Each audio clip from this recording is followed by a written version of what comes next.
Dipahami oleh para ulama dari peristiwa tersebut bahwa undangan menghadiri kenduri tidak dianggap telat apabila diundang pada hari acara, tapi di hari yang ketiga diundang makruh datang. Benar acara uronyo gondang sunat jak singoh gondang makruh datang. Maka dipahami dari konsep hadis ini oleh para ulama bahwa orang yang tidak diundang tidak boleh diajak.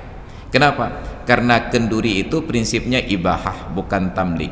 Apa makna ibahah? Maka tidak boleh menolak datang hanya karena yang mengundang kita anggap tidak selevel. Kerabat kita yang buat kenduri, diutuslah anaknya yang masih kecil SD kelas 1. Ya awak pegah leyah langkah rumah tengok nak kenduri. Yahkah kayu jak kena. Itu ego kita. Maka saat datang ke rumah orang lain dijamu, jangan bertanya, oh madak na angkot engkau yang pengen cukup. Itu adab, semuanya diatur dalam Islam. Dan yang paling penting, sahabat Perkusi Aceh, 10% dari hasil penjualan kaos dakwah ini akan kita bagikan kepada sahabat-sahabat kita yang kurang mampu di luar sana. Ilmu tanyo benar, amai tanyo benar, kure tanyo benar, ngak selamat dunia akhirat. Waalaikumsalam warahmatullahi wabarakatuh. Di dalam Al-Quran diceritakan ada sebuah peristiwa Nabi kawin tadi, yang ada kenduri dari ibunya Anas bin Malik. Ketika sudah datang hidangan ini ke rumah Nabi, maka Nabi katakan pada Anas, ya Anas, ukhruj wad'u fulanan wa fulanan wa fulanan wa man laqita. Wahai Anas, keluarlah lagi, undang si fulan, si fulan, si fulan, disebutkan nama beberapa orang sahabat oleh Nabi. Wa man laqita, dan siapapun yang engkau temui, agar mereka datang makan kenduri. Maka datanglah sahabat-sahabat ini. Setelah Rasulullah wafat, lahir generasi-generasi tabi'in, Anas bin Malik sudah jadi orang tua dan beliau ceritakan kembali kisah tersebut. Murid-murid beliau ini bertanya, Tuan Guru, berapa banyak orang yang hadir pada acara tersebut yang diundang oleh Nabi? Kata Anas bin Malik, zaha'a 300 nafarin, lebih kurang 300-an orang tamu yang datang. Bayangkan hidangan hanya semangkok bubur, tamu 300 orang. Itu kalau sempat kita ketua panitia, udah baik. Hidangan hanya semangkok. Dipahami oleh para ulama dari peristiwa tersebut bahwa undangan menghadiri kenduri tidak dianggap telat apabila diundang pada hari acara. Nabi sudah menikah, beliau tidak undang tamu karena tidak ada persiapan kenduri, nggak ada catering, mau buir mohana. Tiba-tiba setelah ijab qabul, setelah sah nikah, ada yang menghadiahkan makanan 1 mangkok. Nabi kirim utusan. Anas pada waktu itu usianya baru di bawah 10 tahun. Beliau datang temui. Datang mereka. Maka kesimpulan yang pertama, hari ini acara, hari ini diundang, tetap wajib datang. Sedangkan kita, hari ini acara, kemarin diundang. Muncul pertanyaan, apakah anda lupa undang-undang? Ya, seolah-olah sangat telat undangan dan tidak menghargai. Yang kedua, selama undangan itu sudah positif benar, walaupun anak kecil yang memberitahukan, wajib datang. Maka yang datang ini Anas baru di bawah 10 tahun, temui orang-orang tua para sahabat tersebut dan mereka datang. Maka tidak boleh menolak datang hanya karena yang mengundang kita anggap tidak selevel. Mungkin kerabat kita yang buat kenduri, diutuslah anaknya yang masih kecil SD kelas 1. Ya awak pegah leyah langkah rumah tengok nak kenduri. Yahkah kayu jak kena. Itu ego kita. Selama sudah positif, wajib datang. Tidak boleh menjadi alasan hanya karena anak kecil. Apakah anak jak bro? Naba anak kayu pedok pakai ya. Itu sombong namanya. Yang ketiga, kata para ulama, kalau hari acara diundang wajib datang. Kalau besok setelah acara kenduri diundang, sunat datang. Acara sudah selesai kemarin, tiba-tiba besok teringat, ya Allah tengku pulang kedua undang. Kita telepon, Ustaz, sehat? Sehat. Kalau ada kesempatan Pak Ustaz datang ke rumah hari ini. Ada acara apa? Kemarin saya ngunduh mantu. Gak ngunduh mantu cakung. Kemarin saya tung lintu anemit. Sunat datang. Kenapa? Karena biasanya besok masih ada sedikit sisa persediaan. Nah takeh-takeh jodoh jadagun. Tapi di hari yang ketiga diundang, makruh datang. Kemarin acara, benauro acara, uronyo gondang sunat ja, singoh gondang, makruh datang. Tapi kenapa diundang? Sekedar memberitahukan agar tetap ada silaturahmi. Pak Ustaz, saya 2 hari yang lalu ada acara di rumah. Acara apa? Kenduri menikahkan anak. Loh kau undang-undang? Enggak undang-undang. Inilah saya telepon hari ini mengundang Pak Ustaz. Oh alhamdulillah. Tapi di hari yang ketiga makruh datang. Undangan itu tetap dihargai. Oh gak terima kasih kan undang. Tapi lo lagi maahnya kebetulan kena janji. Berusaha untuk menolak. Kecuali yang bersangkutan bersikeras nejak. Dukumnya hana nejak tadilan. Datang. Tapi makruh datang seketika. Kecuali itu terbukti serius. Ini yang dipahami oleh para ulama. Nah kemudian bahagian yang kedua, orang yang tidak diundang tidak boleh diajak. Nah, larangan mengajak ini terjadi pada peristiwa yang lain. Kita pernah ceritakan dulu. Suatu hari Nabi sedang duduk di masjid dengan beberapa orang sahabat. Ada 4 orang sahabat, 5 dengan Nabi. Ketika mereka sedang duduk, datang seorang sahabat yang lain mengundang untuk makan siang di rumah. Kata Nabi, baik, nanti setelah selesai diskusi ini kami akan datang. Maka pulanglah yang mengundang, berlanjutlah diskusi. Tiba-tiba datang seorang sahabat yang lain, bergabung ikut duduk dalam majelis. Begitu selesai majelis, Nabi bangkit, 4 orang yang diundang ikut bangkit, yang tidak diundang juga ikut. Bukan ikutan jalan, hanya karena melihat Nabi berjalan ada yang mengikut, beliau pun ikut. Bukan aja hojak Nabi jak. Apa yang terjadi? Sampai di rumah yang dituju, Nabi ucapkan salam. Setelah dijawab oleh tuan rumah, Nabi katakan, Pak, tadi saat Anda mengundang kami ada berlima di masjid. Tapi sepeninggal Anda bergabung seorang kawan ini lagi. Kalau Anda izinkan kami ajak masuk, kami ajak. Bila tidak, kami suruh pulang. Maka udah hati nyamnya Nabi izin kamu pakap, nyana mau jawab. Apa jawaban sahabat ini? Enggak apa-apa ya Rasulullah, beliau pun silahkan masuk. Maka dipahami dari konsep hadis ini oleh para ulama bahwa orang yang tidak diajak, tidak diundang, tidak boleh diajak. Kenapa? Karena kenduri itu prinsipnya ibahah, bukan tamlik. Apa makna ibahah? Orang yang diundang saat berada di lokasi silahkan makan suka-suka. Yang tidak boleh bawa pulang. Dajak bungkuh jo, mama ngata kuah belangong tak bungkuh. Tidak boleh. Karena itu hanya untuk makan di tempat. Karena ada beberapa undangan seperti undangan maulid, maka hai dapat baju sakapi dia bacit. Dia akhirnya kita ajaklah. Hai, soal kalau baju bocah bro. Kenapa Pak Ustaz? Ini saya masih ada 2 undangan lagi, enggak ada yang makan nanti. Tolong baju hak lun dia. Tidak boleh. Karena tidak ada hak di situ. Yang ada adalah ibahah. Maka selama ada di lokasi silahkan makan suka-suka. Tidak boleh mengajak orang lain untuk makan porsi kita, karena orang lain tidak diundang. Tidak boleh bawa pulang kecuali diberikan oleh tuan rumah. Bukan diizinkan, diberikan. Kalau diizinkan kita bisa minta. Oh mama ngata kuah belangong cik lempu apa cut. Tuan rumah karena merasa enggak enak, nepu aja dengan kuah. Padahal masih ada jemaah yang baru mengantuk. Kecuali diberikan. Karena orang-orang tertentu kapasitas kedekatannya, begitu kita mau pulang, nepreh dia tengkutan, dapkan tengah gebungkuh kuah, itu silahkan bawa pulang. Tapi yang jangan diminta, oh mama ngatak kuahnya ada je tabungkuh macut. Hana gelake ketindi tu guys. Mai gak kemalek je.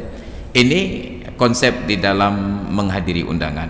Nah, undangan itu berikut dengan lampiran. Misalnya saya diundang, tentu orang tahu bahwa saya punya istri, punya anak. Maka ketika saya diundang, saya ajak istri dan anak, itu masuk dalam undangan.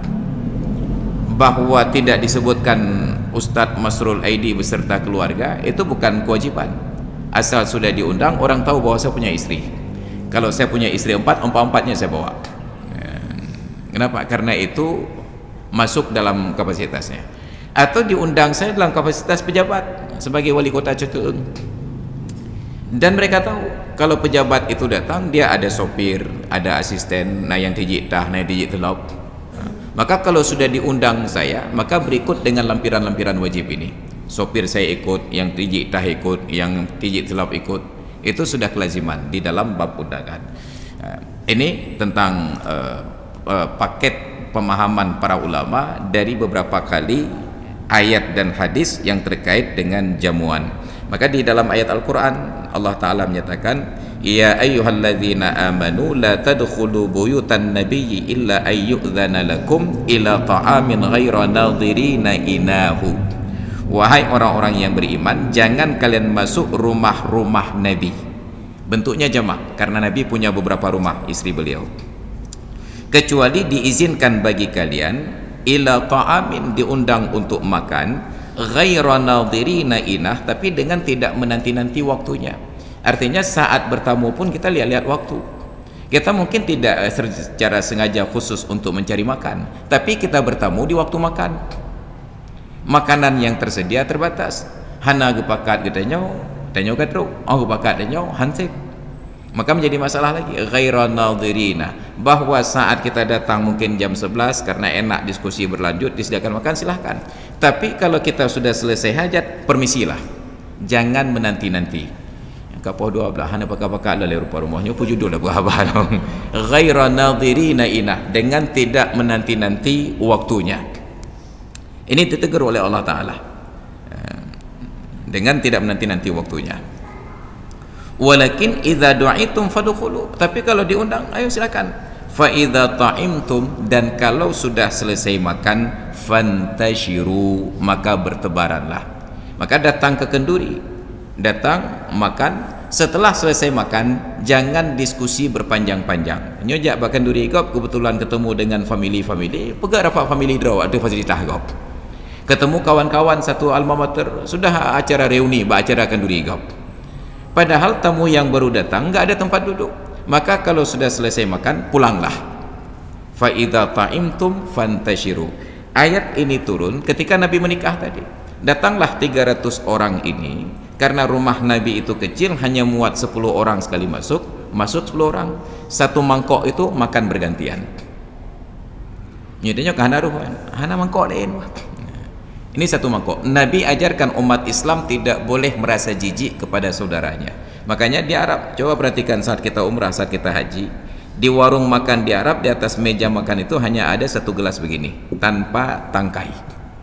Kenapa? Karena kalau ada tangkai, orang rata-rata akan memilih minum dari sisi tangkai. Pikir Cina yang tepeh bibir kau. Enggak taunya di situ yang bersusun bibir orang. Sengaja ditiadakan tangkai agar tidak ada yang mencari-cari tempat untuk ditandai. Minum. Sampai rombongan yang terakhir, mungkin 10 orang terakhir atau kurang, karena merasa tidak ada lagi yang antri di luar, mereka duduk ngobrol, tanya bagaimana Arsenal, bagaimana Real Madrid, bahasa dia. Rumah itu sempit, istri Nabi di dalam sudah salah tingkah. Nabi pun melihat istrinya gelisah, beliau pun keluar. Beliau sapa istri yang lain, datang ke rumah Aisyah, kaifa haluki ya Aisyah, bagaimana keadaanmu? Alhamdulillah sehat ya Rasulullah. Bagaimana istri barumu? Alhamdulillah sehat. Jalan berumah lain. Sudah keliling istri-istri, pulang ke rumah gedung. Ternyata sahabat-sahabat ini masih asik ngobrol. Hana mupom Nabi kada bidi demong. Nabi lihat istri beliau, istri Nabi sudah menghadap dinding, menghadap tembok. Mau disuruh keluar enggak enak. Nabi keluar lagi, dia keliling sapa alam rumah-rumah lain. Kembali lagi, setelah 2 kali Nabi bolak-balik keluar masuk rumah, baru perasa sebahagian sahabat pahamnya sangki Nabi yang nama dia tanya di dalam. Barulah pelan-pelan mereka keluar seorang demi seorang. Maka Allah katakan, inna dzalikum kana yu'dhin nabiyya, duduk kalian menanti waktu makan, duduk kalian setelah makan itu mengganggu Nabi. Fayastahyi minkum, Nabi malu menyuruh kalian keluar. Tapi turunlah ayat ini. Kenapa? Karena Allah Ta'ala, wallahu la yastahyi minal haq, Allah tidak merasa malu untuk menyampaikan kebenaran. Maka ada adab ketika etika kita bertamu, dan itu semuanya diatur dengan detail. Kalau ingin mempelajarinya itu ada di dalam kitab Ihya Ulumuddin jilid yang ketiga, Adabud Dhiyafah. Nah, ketika makan tidak boleh menyinggung-nyinggung sesuatu yang tidak ada.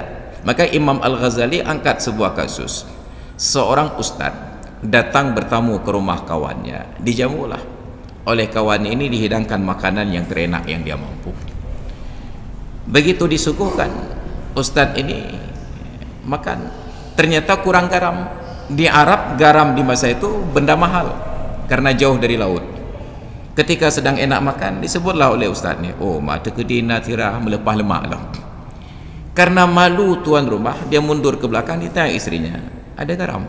Hana bang, hana litira. Ada uang beli garam? Enggak ada. Akhirnya dia ambil sebuah panci di dapur, dia keluar ke kedai, dia gadaikan panci untuk mendapatkan garam. Nijuk tirah baju, pekan bu. Najame rumah gede ada tirah. Maka mau nak belanja, nak cok panci ke jaminan, juk tirah baju. Maka dihidangkan, hanya berupah nazirah dia. Begitu selesai makan, ustaz ini berdoa, alhamdulillahilladzi at'amana wa qana'ana wa ja'alana minal muslimin. Segala puji bagi Allah yang telah memberi makan kami dan mengqana'ahkan kami. Qana'ah itu kan merasa cukup dengan yang ada. Ilahap di rumpah-rumpah. Hai tengku metuah, tekedi betul dan qana'ah hana mungkin pancilan melahap ke degop. Ilah bapak. Andai kata benar anda seorang yang qana'ah, tidak mungkin panci saya tergantung di warung orang lain. Tapi karena anda tidak qana'ah, tidak makan apa yang ada, masih menyinggung-nyinggung garam yang tidak ada, terpaksa saya gadaikan panci juga. Maka saat datang ke rumah orang lain dijamu, jangan bertanya, oh ma ada nang kau tengkau yang payah cukup. Itu adab, semuanya diatur dalam Islam. Demikian, terima kasih. Baik hadirin dan hadirat sekalian yang dirahmati Allah, karena waktu pula sudah jam 8.33 menit, kita padakan kajian sampai di sini. Insyaallah kita lanjutkan di pertemuan yang akan datang. Wallahu a'lam bissawab wa ilaihil marji'un wal ma'ab. A'udzu billahi minasyaitonir rajim. Bismillahirrahmanirrahim. Alhamdulillahi rabbil alamin wassalatu wassalamu ala sayidina Muhammad wa ala alihi wa sahbihi ajma'in. Allahumma rzuqna fahman nabiyyin wa hifdzal mursalin wa ilhamal malaikatil muqarrabin. Allahumma 'allimna 'ilman yanfa'una wanfa'na bima 'allamtana wa zidna 'ilman wa fahman wa alhiqna bis salihin. Rabbana ighfir lana dhunubana wa liwalidayna warhamhuma kama rabbayana shighara. Wa li jami'il mu'minina wal mu'minat والمسلمين والمسلمات الأحياء منهم والأموات برحمتك يا أرحم الراحمين. ربنا آتنا في الدنيا حسنة وفي الآخرة حسنة وقنا عذاب النار. وصلى الله على سيدنا محمد وعلى آله وصحبه أجمعين والحمد لله رب العالمين. الفاتحة. بسم الله الرحمن الرحيم.